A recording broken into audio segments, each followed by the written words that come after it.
shine at? And the answer was clear, you know. um, so why do you want to stalk someone? Okay, there's online dating, Tinder. It's so easy, right? You just know someone's name, know their profession, or actually something related to what they do. You know a city, and you can pretty much come across their LinkedIn.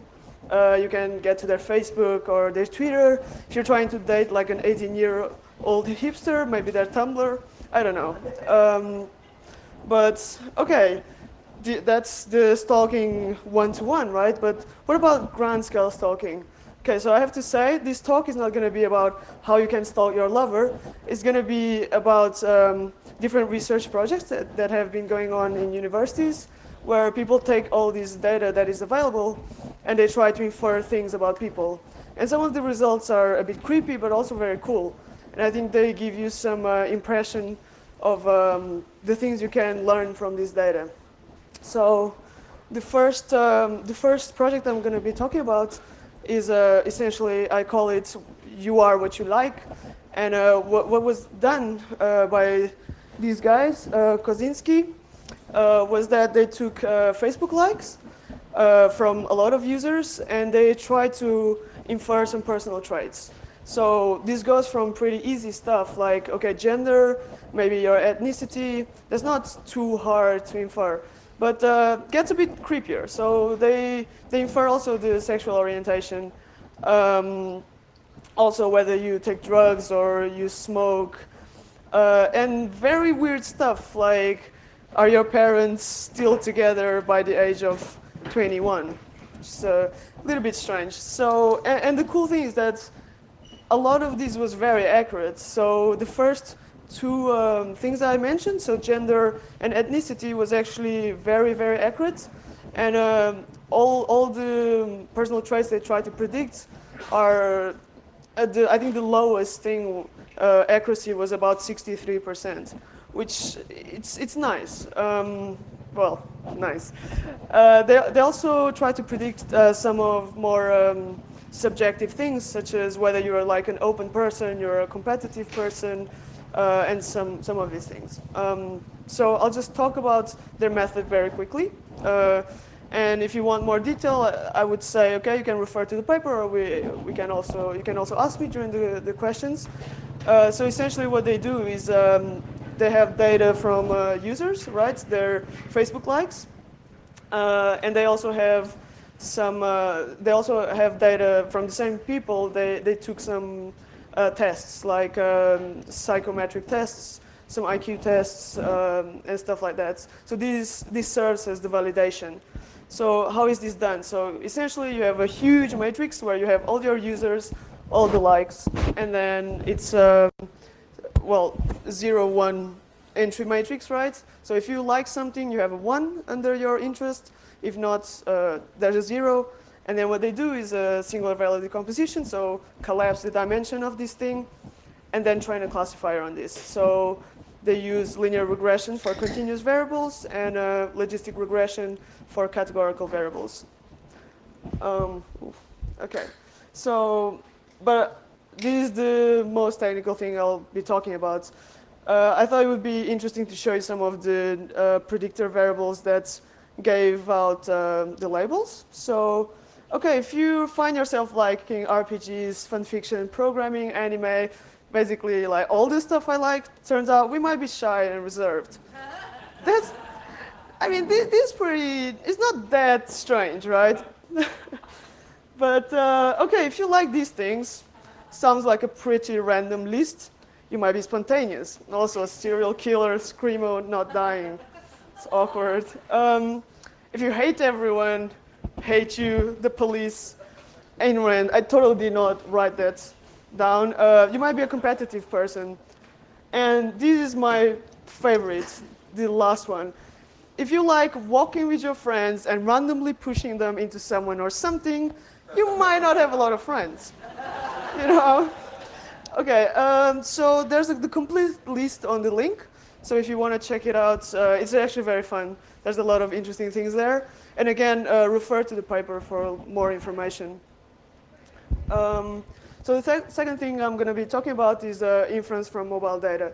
So cell phones, cell phones are used to communicate, but you can also, it's pretty much a tracking device, right? So essentially, I'm going to be talking about two studies. The first one, they try to infer just from cell phone data, such as like call logs and location logs, they try to infer relations between people, whether they're from the same family, they're friends or co-workers. And this is pretty neat. The way they represent this is essentially a partially labeled graph. So sometimes people actually label these connections, right? On my phone, I have brother, this is my brother, so you could get the label from that. But a lot of the times you don't label anything. So the cool thing with what they did, this was with 107 users. They tracked them over 10 months. And their best predictor was actually around the accuracy of 83%. So that's pretty neat.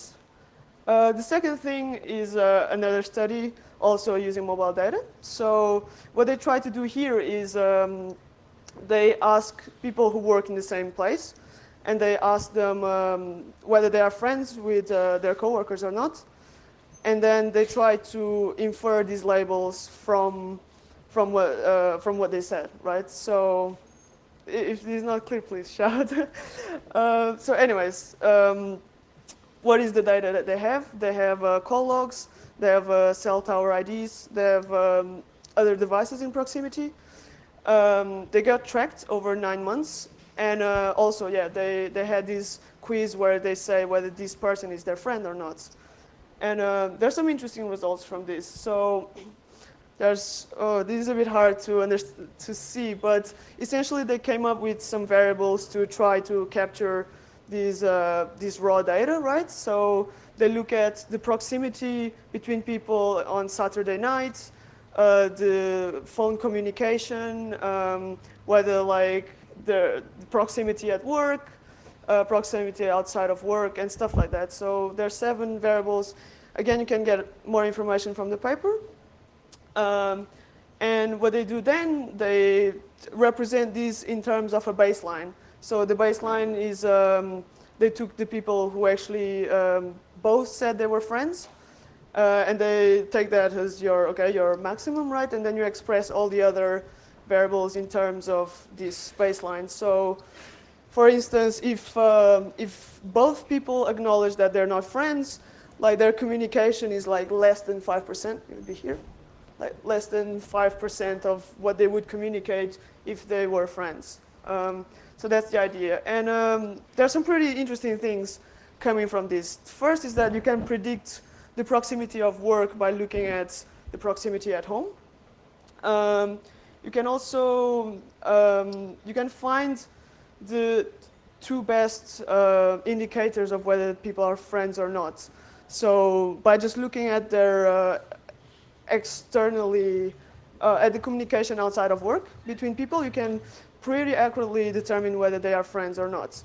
But there is, so the picture here is that you can determine whether guys are friends or not, but when there is a case, the awkward case, when one person says they are friends and the other does not acknowledge them, there is something interesting going on, because you sort of see traits of around the area of not being friends, but also some things that actually exceed the baseline of being friends with someone.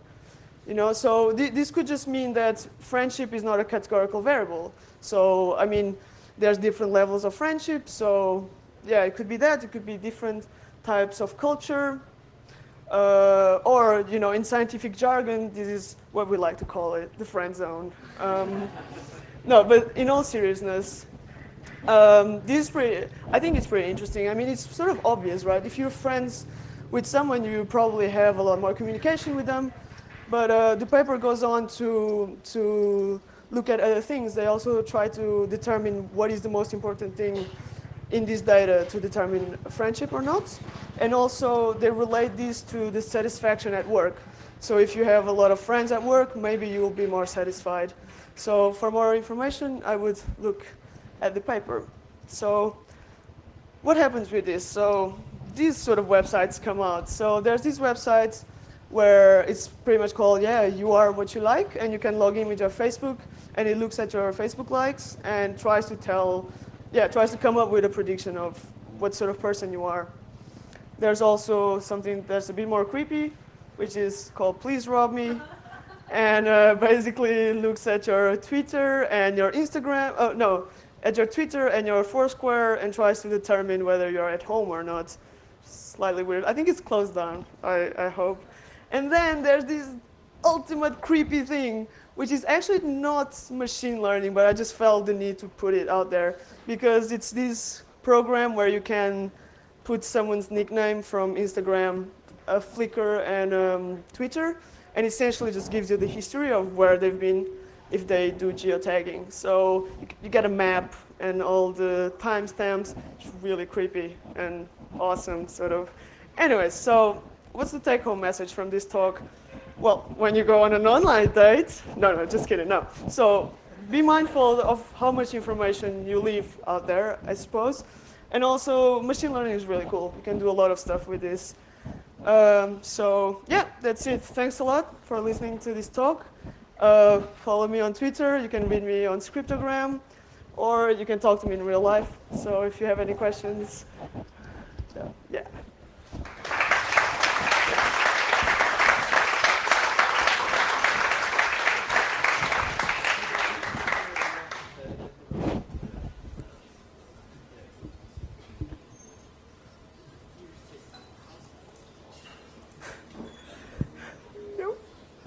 Okay.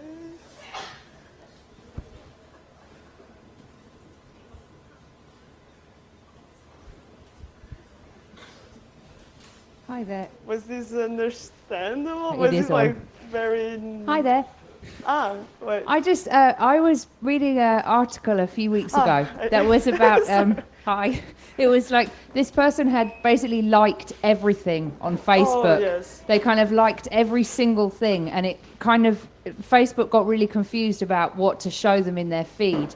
And I was kind of interested in how those kind of DIY, very simple hacks of these kind of machine learning researches, like how does that tessellate with what you're interested in and what you're doing? No, yeah, I mean, so yeah, that was, of course, you're gonna have like, so first I think the data set they use here, they try to use something that is nice, right? That if someone looked at that data point, the person with all these likes, they would probably label it as an outlier. I don't know, I'm not well aware of how the Facebook actually does machine learning. I'm pretty sure they just try to like come up with like articles that your friends liked, right? But yeah, I suppose it's easy. You can easily confuse it as well. So, but I'm not really sure. I suppose that if that guy's profile would enter this data set, you would easily be able to rule it out as an outlier because it wouldn't provide you any information, I think. Yeah. I hope that answered the question.